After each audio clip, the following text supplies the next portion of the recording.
Le débarquement de Normandie dans mon appart, chapitre 14. On va terminer aujourd'hui avec les alliés. Qui sont les alliés?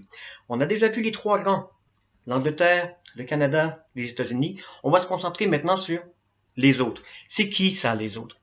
Eh bien, entre autres, ce sont des troupes de pays européens envahis par l'Allemagne et qui combattent toujours. On a des troupes françaises, on a des pilotes français qui vont bombarder les côtes ici pour préparer le débarquement. Ils bombardent leur propre pays et tout ça très difficile. Belgique, Hollande, Tchécoslovaquie, Pologne, Danemark. On a entre autres 800 mariniers Danemark qui amènent les hommes ici pour le débarquement. Mais on a aussi des troupes de l'Empire colonial britannique. Donc beaucoup d'Australiens, Nouvelle-Zélande, Afrique du Sud, Inde, Jamaïque. Vous voyez, on est de retour à nos empires coloniaux du 19e siècle. On va prendre comme exemple la Pologne. Qui pense à la Pologne dans les alliés au débarquement en Normandie? Eh bien, la première division blindée polonaise, ici au débarquement, c'est quand même 16 000 hommes, avec 400 chars. La Pologne, ils ont eu un 20e siècle difficile. Déjà, septembre 39, ils sont envahis d'un côté par l'Allemagne nazie, mais en même temps, en fait, de l'autre, par l'URSS. Les troupes qui vont réussir à s'en sortir vont aller combattre avec les Alliés. Ils vont combattre la bataille de France, en Hollande, en Belgique, en France. Avec le désastre final, à Dunkerque, ils vont aller en Angleterre, s'entraîner, et ils sont de retour ici, prêts au combat.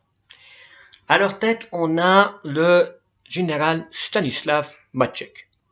Maciek, lui, il dit que les Polonais se battent pour la liberté de toute l'Europe, mais ne meurent que pour leur pays.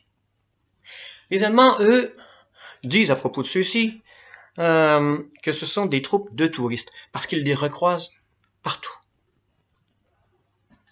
La situation est assez complexe pour eux en Normandie. Ces troupes-là se trouvent à combattre, ces troupes polonaises, à combattre des conscrits polonais qui, de force maintenant, se battent avec les Allemands. La situation devient tellement confuse, il vient un moment où, lorsqu'il manque d'hommes pour continuer leur combat, les troupes polonaises alliées vont aller dans les camps de prisonniers Wehrmacht, trier tout ça et récupérer les Polonais qui se battaient avec les Allemands pour que maintenant avec eux, ils se battent contre. On a vu que le Canada se bat depuis 1939.